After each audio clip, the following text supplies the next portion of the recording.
Welcome back to another episode of One Voice Mini Stories. I'm your host, Kevin Bradford. He didn't call back. Not that night, not that next morning. Not even after the silence started feeling intentional.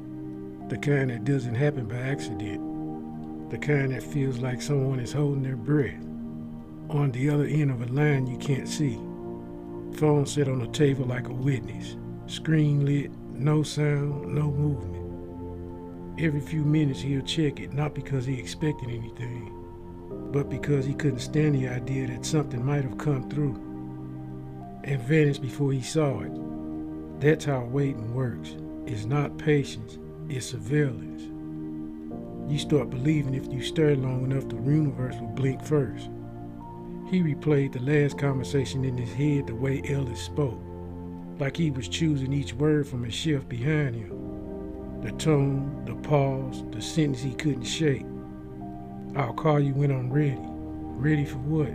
Ready to confess? Ready to disappear? Ready to drag him deep into something he didn't ask to be a part of? The line had gone dead before he could ask. Now the silence had texture, thick, deliberate, almost physical.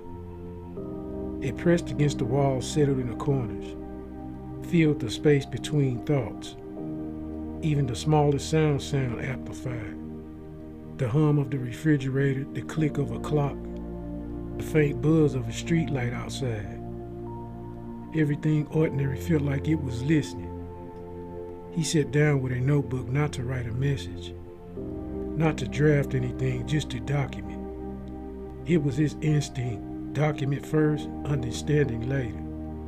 He wrote down the date, the time, the exact phrase Ellis used. The parts that didn't make sense when he heard them, but might later. He learned that meaning often arrived out of order. He flipped back through older pages, patterns, pauses, contradictions. Ellis always left gaps, not mistakes, gaps. Places where something should have been said but wasn't. Places where the truth felt close, but not reachable. He knew Ellis wasn't gone, didn't vanish. Ellis waited, somewhere sitting with the same silence, calculating the next move, deciding whether a moment mattered enough to break it. That was the part that kept him awake. Not fear, not worry, but anticipation. Because when Ellis finally called it, it wouldn't be casual. It wouldn't be small. It wouldn't be a check-in. It would be a pivot. He stood up and walked to the window. The street was empty except for a single car parked under a flickering light. Nothing unusual, nothing alarming. But the stillness felt staged, like the world was holding his next position until Ellis made his next move. He checked the phone again, still nothing. He hated how quickly silence could turn into a message. How absence could feel like intention. How waiting could feel like participation. He sat down, another note, another timestamp, another detail he didn't want to forget. He thought about calling Ellis first, but the idea died. As quickly as it arrived, Ellis didn't respond to pressure. He responded to timing. And if he wasn't calling, it meant the moment wasn't ready yet. He leaned back in a chair and closed his eyes. Not to rest, to listen. Sometimes the quiet says more than the conversation. Sometimes the pause is the real message.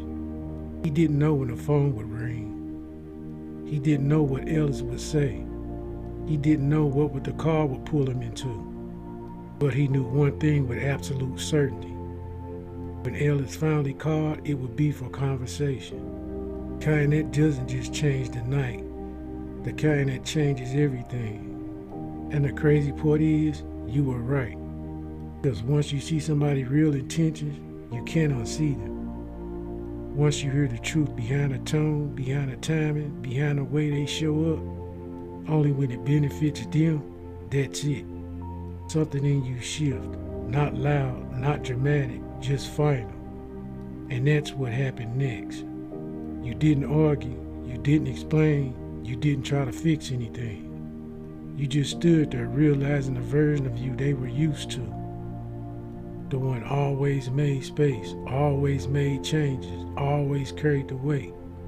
And that version was gone. Not because you was angry, but because you finally understood the cost. And when that hits you, it's almost quiet. Like the moment after a door closes when the room is still and you know the next move is yours. That's where you were standing. Right in the middle of a truth you didn't ask for but needed. Because sometimes the things that changes anything isn't what they did. It's what you finally decided you were not doing anymore. And once that decision lands, there is no going back.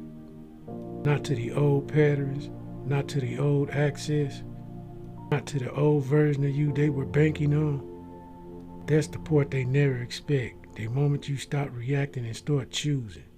Thank you for listening to another episode of One Voice Many Stories.